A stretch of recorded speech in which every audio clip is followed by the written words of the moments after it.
기독교 신앙의 꽃은 예배입니다.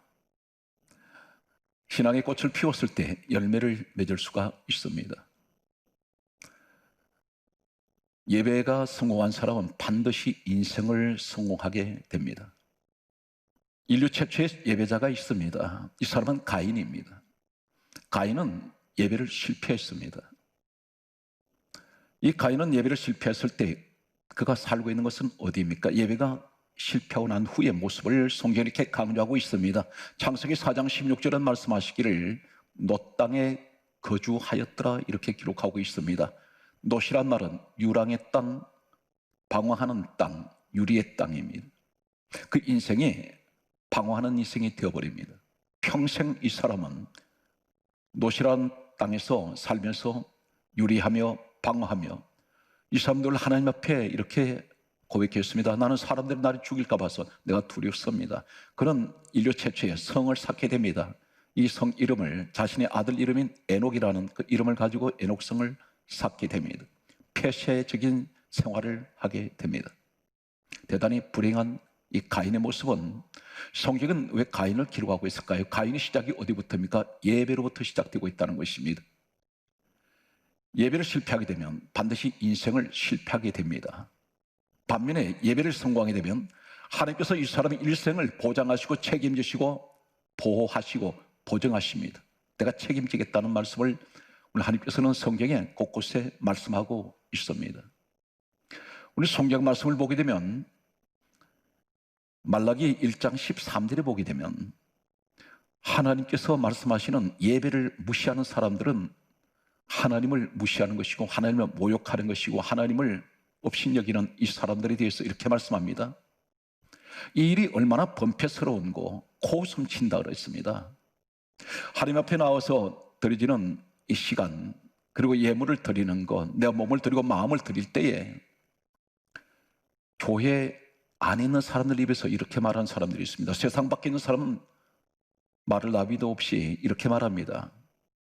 예배 드린다고 해서 무슨 일이 될 일도 없고 예물 드리는 것 하나님 앞에 성의 없이 돈 몇 푼을 던져주는 사람들이 있습니다. 전혀 정성도 없고 마음에 하나님이 계시지 않습니다. 타성에 젖어 있는 이런 사람을 가리켜서 이렇게 말씀합니다. 코웃음 친다 그랬습니다. 신앙생활에서 예배를 자꾸 드린다는 것, 그 목사가 가운 줄 아는 이야기지 성경은 그렇게 언제 말씀했느냐 이렇게 말합니다. 이 말씀은 말라기 1장 13절에 말씀하시기를 이 일이 얼마나 번패스러운 거 귀찮다는 것입니다. 번거롭다는 것입니다. 코웃음 칩니다. 비웃습니다. 조롱합니다. 예배 드리는 사람들에 대해서 이때 하나님께서는 이렇게 말씀합니다. 말라기 2장 2절에 말씀하시기를 내가 너에게 복을 저주로 바꿀 것이다 그렇게 말씀합니다. 이런 사람들에게 복을 저주로 바꿔버리고 말라기 2장 3절은 이렇게 말씀합니다. 너 얼굴에 똥을 너 얼굴에 바를 것이다 그렇게 말씀하셨습니다. 대단히 하나님께서 신랄하게 말씀하셨습니다. 이 똥이라는 것은 희생제물의 배설물을 말합니다. 당시에는 소, 양, 비둘기를 하나님 앞에 희생제물로 드렸습니다. 이 희생제물의 배설물을 얼굴에다 다 발라버리면 사람이 얼굴을 들지 못합니다. 부끄럽습니다. 사람들이 조롱합니다. 비웃었습니다. 사람들이 가까이 오지 않습니다. 너를 이렇게 사람들에게 조롱거리가 되게 할 것이고 부끄러운 일을 당하게 할 것이다. 이것이 예배의 중요성을 말씀하고 있습니다. 성경 말씀은 이렇게 기록합니다. 시편 50편 5절은 다음과 같이 말씀하고 있습니다. 나의 성도를 내 앞에 모으라. 그들은 제사로 나와 언약한 자들이다. 여기서 성도라고 말씀하고 있습니다. 하나님께서는 제사로 맺어진 관계, 이것이 성도의 관계인데 이것이 예배입니다. 교회 안에는 교인이 있고 성도가 있습니다. 교인은 수십 년 동안 교회를 다녀도 전혀 마음에 감동이 없습니다. 그 마음속에는 예수님이 계시지 않습니다. 대신에 성도는 변화된 사람입니다. 신앙생활에서 점점 자신의 모습이 깎아져 나가면서 마치 바닷가에 날카로운 돌조각들이 파도에 휩쓸리면서 조약돌이 되듯이 이렇게 모습으로 깎아져 버린 이런 아름다운 신앙생활을 하는 성도들의 모습이 있습니다. 이 사람들을 가리켜 오늘 하나님께서 말씀하신 그 성도들한테 모으라. 교인을 모으라고 말씀하지 않습니다. 성도를 내 앞에 모으라. 그들은 제사 너와 언약한 달이다. 요한복음 4장 23절은 다음과 같이 말씀하고 있습니다. 우리 예수님께서 말씀하시기를 아버지께서는 예배하는 자를 찾으시니라. 이 사람은 누구입니까? 영과 진리로 예배하는 자들, 마음을 다하고 뜻을 다하고 힘을 다하는 이런 예배자를 주님은 찾고 계십니다. 이 시도 마찬가지입니다. 이사야 43장 21절은 다음과 같이 말씀하고 있습니다. 하나님께서 이 백성은 내가 나를 위하여 지었나니 나를 찬송하게 하려 함이라. 이 찬송이 예배입니다. 하나님께서 그 사람을 지으신 목적은 하나님을 예배하기 위해서 지으셨다는 것입니다. 역대하 29장 20절 말씀 보게 되면 히스기야라는 왕이 있습니다. 이 히스기야 왕은 하나님께서 어느 정도 위치에 두셨느냐면 성경 말씀에 사도행전 13장 22절에 내가 다윗을 만나니 내 마음이 합한 사람이라 나의 뜻을 다윗을 통하여 다 이루자 하셨던 다윗과 비등한 관계에 두셨던 히스기야, 대단히 훌륭한 왕입니다. 하나님께서 크게 축복하셨습니다. 이 사람이 어떤 일이 있었습니까? 열왕기하 20장 3절에 보게 되면 사람은 누구에게나 다 이 땅에 하나님께서 주어진 생명의 마지막 때가 있습니다. 수명의 때가 있는데 이 사람이 이 땅을 떠날 때가 되었습니다. 그때 하나님께서는 주의 종을 보내셔서 하시는 말씀이 이제는 이 땅을 떠날 준비를 하라고 하셨습니다. 주변 정리를 하라고 했습니다. 그때에 이 히스기야가 하나님 앞에 엎드려 나철벽을 향해서 이렇게 기도합니다. 내가 주 앞에서 전심을 다하여 행했던 것을 기억하여 주옵소서. 전심이란 말이 나옵니다. 그런 전심을 다해서 하나님을 섬겼습니다. 가장 이 사람의 신앙의 꽃은 예배였습니다. 철저하게 준비합니다. 온 정성을 다해서 예배 시간에는 온 마음과 그리고 자신의 모든 가지고 있는 것을 다 헌신했던 사람이 대표적인 히스기야 모습입니다. 그때 하나님께서는 히스기야를 데려가시려고 했는데 사람이 누구나 다 정한 때가 있는데 이 땅을 떠날 때가 있습니다. 그런데 다시 주의 종을 보내서 하시는 말씀이 내가 너희 기도를 들었다. 그러므로 너는 15년을 내가 생명을 더 연장하겠고 15년 보너스 인생을 살았던 사람이 히스기야입니다. 그런데 이 사람이 역대하 29장 20절 말씀을 보게 되면 이렇게 기록하고 있습니다. 히스기야가 여호와의 전에 올라갔다고 말하고 있습니다. 여호와의 전 성전입니다. 이 사람은 성전에 왜 올라갔습니까? 예배 드리러 올라갔습니다. 이 사람은 철저하게 성경 자체에서 나타난 모습은 히스기야는 항상 그의 신앙은 성전 중심의 예배자였습니다. 이 사람은 왕이기 때문에 왕궁으로 궁궐로 하나님 종을 불러드릴 수 있습니다. 그리고 예배를 드릴 수 있습니다. 그러나 그는 그렇게 하지 않습니다. 많은 사람들을 거느리고 함께 하나님의 성전에 올라가서 기도했던 사람, 예배 드린 사람입니다. 성경이 이렇게 강조하고 있습니다.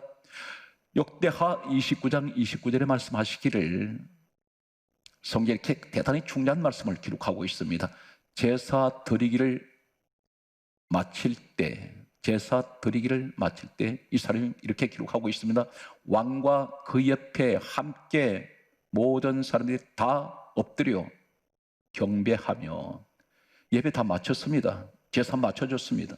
그런데도 그 사람들은 한결같이 하나님 앞에 경배하는 사람입니다. 계속되는 말씀을 보게 되면 예배 드리고 있습니다. 항상 이들의 일상생활은 늘 예배 중심의 신앙생활이었습니다. 오늘 말씀 듣는 우리 사랑하는 우리 하나님의 자녀이며 우리 화강의 가족 여러분, 지금 시대는 예배 드리기가 대단히 힘든 시대입니다. 성전에 나오고 싶어도 나오지 못하는 시대입니다. 그러나 우리는 늘 성전 예배를 사모해야 합니다. 오늘 이 말씀 속에서 저는 여러분들에게 예배가 얼마나 소중하면 내 인생 전반을 하나님께서 보정하시고 책임지시고 보장하시는 이 성경의 곳곳에 다이아몬드처럼 박혀있는 놀라운 진심을 다해서 예배드린 자에게 주시는 축복이 오늘 엄청난 내용들을 여러분에게 저는 소개할 것입니다. 이 말씀을 마음에 품으십시오. 오늘 성공하는 예배자를 통해서 반드시 그 인생은 성공자가 되게 하시는 하나님 약속이 오늘 말씀 속에 주어지고 있습니다. 저는 다놓고 말씀드리기를 2021년은 우리가 잃어버렸던 그리고 완전히 떨어진 예배 신앙을 회복하는 우리가 한 해가 되어야 될 줄로 생각이 됩니다.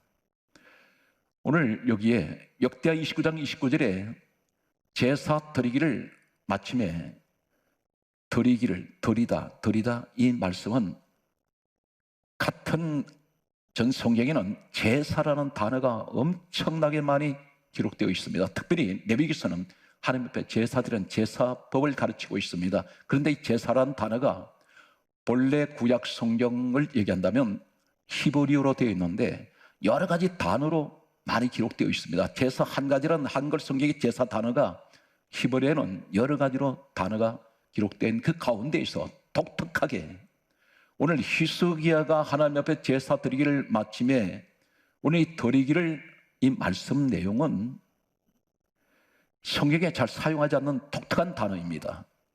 오늘 역대하 29장 29절에 이 단어 하나와 그리고 한두 군데만 이 단어가 기록된 히브리어로 알라입니다. 이 알라라는 단어가 기록되어 있습니다. 이 알라는 단어가 얼마나 소중하고 중요할까요? 하나님께서는 히스기야의 제사에 대해서만 이렇게 기록하고 있습니다. 알라라는 단어가 어떤 단어이냐면 무려 오늘 제가 계산을 해봤더니 15가지 이상이 오늘 소개되는 내용 속에 들어있습니다. 한 가지 한 가지가 전부 내 인생 범사의 모든 것들이 마치 종합 세트처럼 이 내용이 다 들어있었습니다. 첫째는 창세기 19장 15절 말씀에 보면 다음과 같이 기록하고 있습니다. 동틀 때 털자가 알라입니다. 동이 텄니다. 동이 튼다는 의미가 어떤 것입니까? 아침이 밝아옵니다. 새날이 밝아오고 있습니다. 새날이 시작됩니다. 어둠은 지나갔습니다. 동 튼다는 것은 새벽이 지금 다가오고 있습니다. 내가 하나님 앞에 마음을 다하고 뜻을 다하고 힘을 다하여 예배자로서 바로 섰더니 하나님께서 내 인생에 새날이 밝아오기 시작하고 동이 트기 시작합니다. 알라의 축복이 주어지기 시작합니다. 그리고 지난밤 지금까지의 나의 힘들었던 고난의 밤은 다 지나가고 있습니다. 새날이 시작되고 있습니다. 두 번째가 창세기 50장 24절 말씀을 보면 하나님이 인도하신다는 말이 알라입니다. 동일하게 역대하 29장 29절에 제사 드리다, 이 드리다 알라와 같은 의미를 가지고 있습니다. 이 속에 내 날은 새날은 밝아오고 고난의 밤은 지나갔습니다. 그리고 하나님 나를 지금 인도하고 계십니다. 오늘 이 의미를 가지고 있습니다. 이것이 바로 예배가 회복됐을 때 성공하는 예배자의 축복을 말씀하고 있습니다. 세 번째가 민수기 9장 22절 말씀 보게 되면 성막에 구름이 떠오르면 이 말이 알라입니다. 이 단어가 히브리 단어가 역대하 29장 29절에 제사 드리다는 단어와 똑같은 단어를 사용하고 있습니다. 구름이 떠오르면 행진을 했습니다. 이 구름은 하나님의 성전의 구름은 무엇을 말합니까? 반드시 구름이 나타나면 하나님의 영광을 의미하고 있습니다. 하나님의 영광력이 임하실 때 구름이 반드시 나타났습니다. 오늘 내가 하나님 이 예배를 드릴 때에 하나님께서 영광을 받으시고 나와 함께 행진하신다는 것입니다. 오늘 성경 말씀은 계속해서 이렇게 말씀하고 있습니다. 사무엘상 1장 4절 말씀 보게 되면 사무엘의 어머니 한나 그 가족들이 제사를 드리러 갔습니다. 그런데 이 제사를 드리러 갔던 이때에 이 제사란 한글의 단어와 오늘 역대하 29장 29절의 제사와는 다릅니다. 이 단어는 자바흐입니다. 히브리어 자바흐, 이 자바흐라는 단어는 또 어떤 의미를 가지고 있을까요? 에스겔 39장 17절 말씀은 이렇게 기록하고 있습니다. 하나님이 예비하신 잔치가 있습니다. 예비하셨다는 것은 앞으로 준비하신다는 것입니다. 무엇을 말씀하고 있습니까? 내가 예배자로서 성공하면 반드시 예배로 바로 섰을 때 하나님 예배 신앙이 됐을 때에 내 신앙이 마음을 다하고 뜻을 다하고 힘을 다하여 하나님 앞에 사랑하는 성도 여러분 한 가지를 기억하십시오. 하나님 앞에 뭘 드릴 때에 계산하지 마십시오. 내가 하나님을 사랑하기 때문에 그분 누구십니까? 빌립보서 2장 6절에 근본 하나님 본체 되신 예수님입니다. 예수님 나 사랑하시기 때문에, 내가 주님을 사랑하기 때문에 내가 하나님 앞에 어떤 계산을 하시면 안 됩니다. 그런데 계산한 그 자체는 나는 마음을 다하고 뜻을 다하고 힘을 다하는 그 예배는 아닙니다. 사랑하는 사람에게는 다 주고 싶습니다.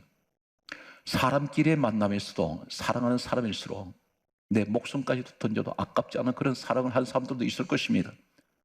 우리 주님은 나를 위해서 십자가에서 친히 못 박히셔서 고난당하시고 내 죄를 다 사해 주시고 하나님 자녀 삼아주신 우리 하나님 그 은혜를 생각할 때는 우리는 인간의 사랑은 말로 표현할 수 없는 주님의 그 사랑을 우리가 비교할 수가 없습니다.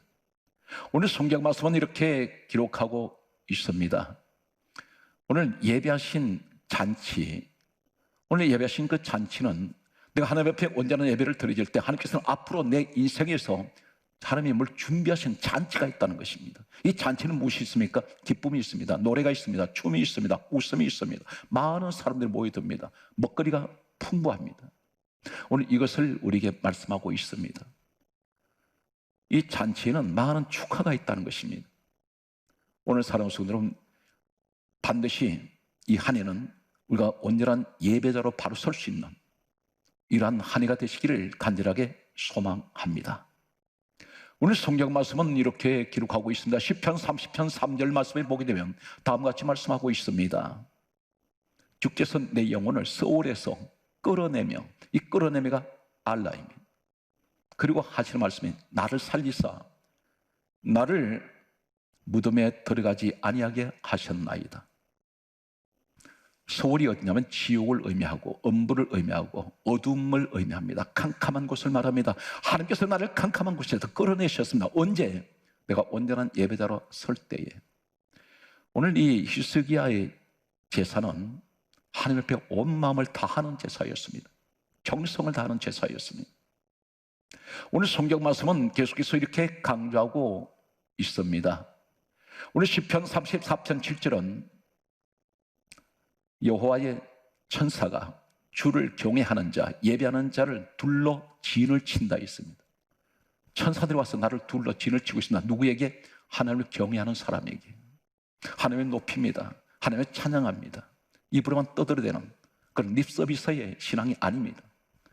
정말 내 마음을 다해서 주님을 위해서 헌신하는 사람들, 이 사람들이서 천사가 와서 이 사람은 둘러 진을 친다는 것은 천사들이 떠나질 않습니다. 늘 천사가 동행하고 있습니다. 지켜주고 있습니다. 보호하고 있습니다.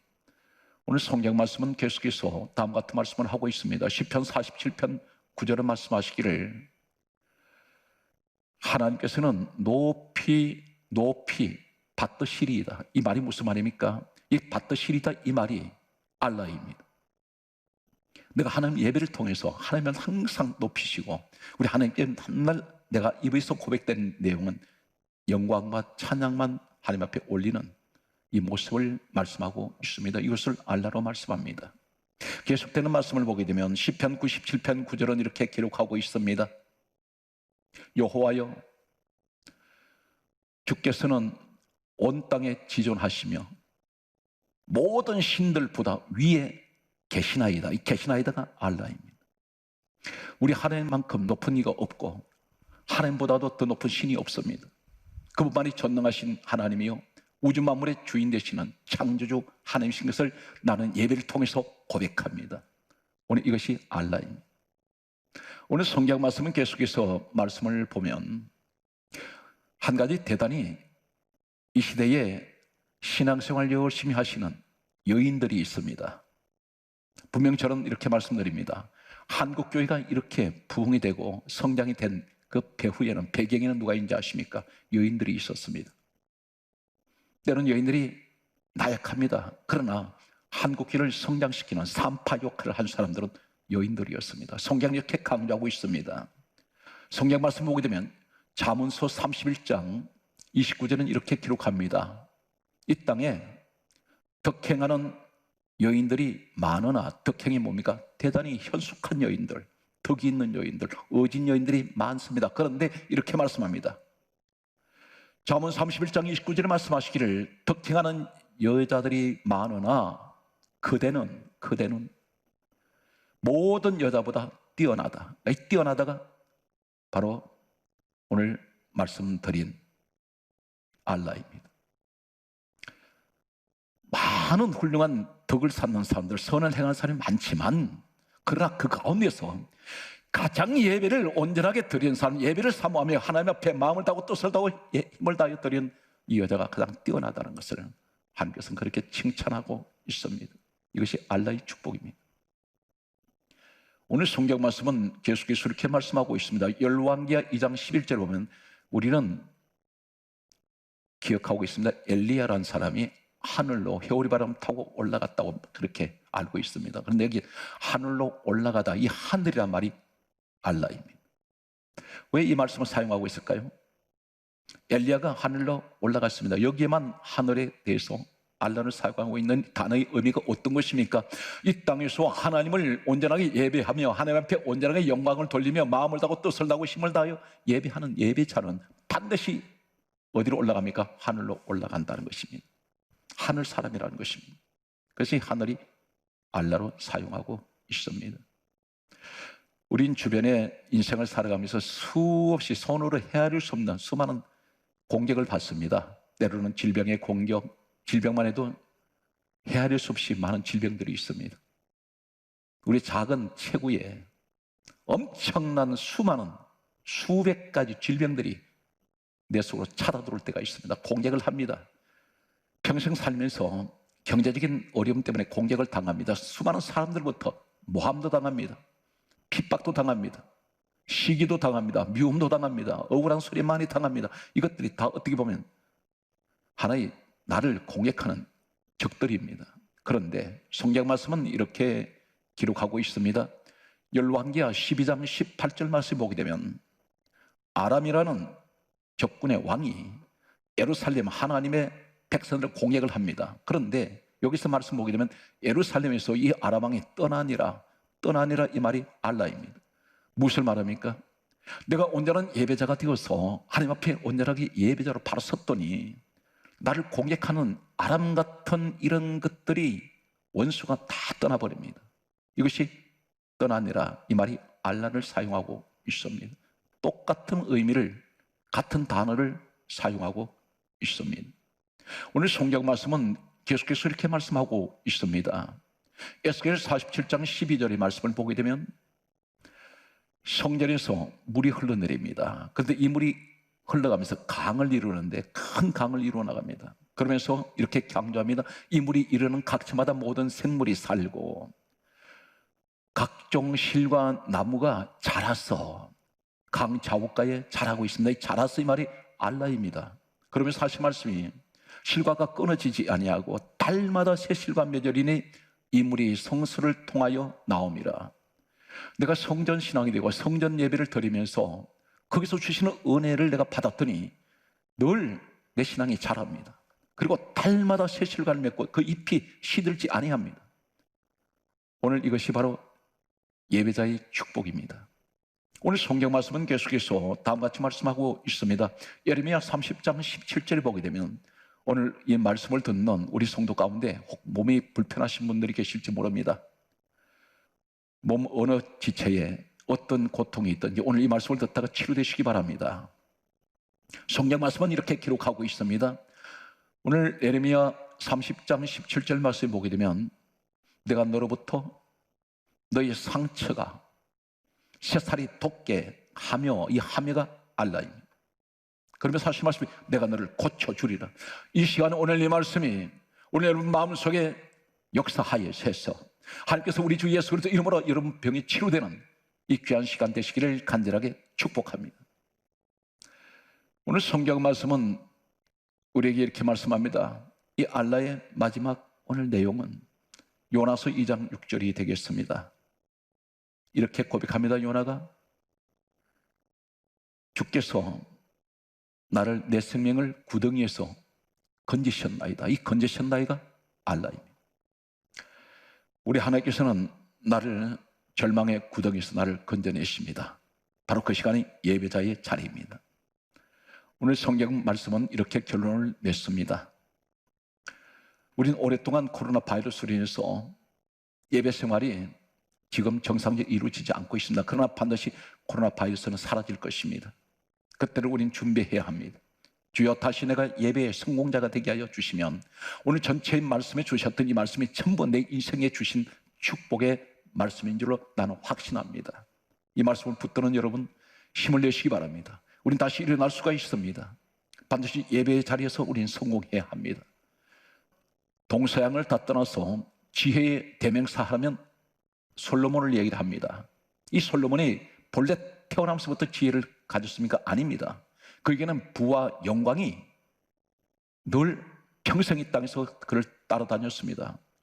세계에서 가장 지혜가 많고 부와 영광이 한 몸에 지냈던 사람이 솔로몬입니다. 그런데 이 사람이 열왕상 3장 4절에는 1000번째 제사로 이 사람은 지혜를 받게 됩니다.